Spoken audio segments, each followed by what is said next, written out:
Улы Фуат Бакировтан Фатыма Ильскаяга хат.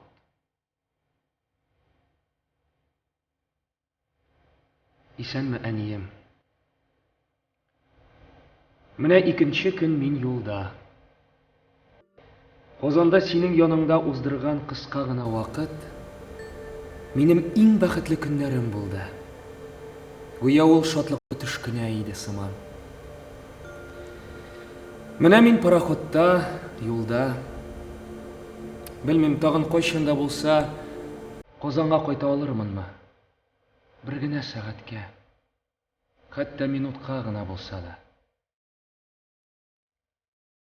Идел өстендә салкын җил. Әйтерсең лә ул безне кире Казанга илтеп куярга тели.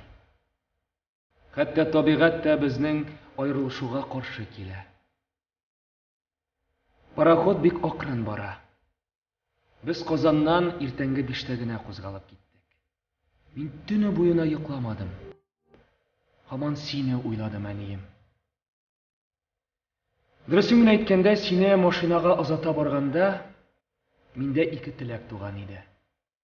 Берсе, пароход кузгалып киткәнче синең белән бергә булу, әнием. Икенчесе, тизрәк сине өйгә озату. Чөнки син бик арыган идең. Сиңа үзеңне бик сакларга кирәк. Синең йөрәгең сау сәламәт түгел бит. Ә инде хатларны сиңа ешрак язарга тырышырмын, әнием. Сәлам белән үбеп, синең улың Фуат Бакиров.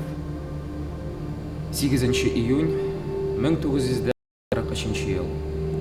25 лет октября парохода.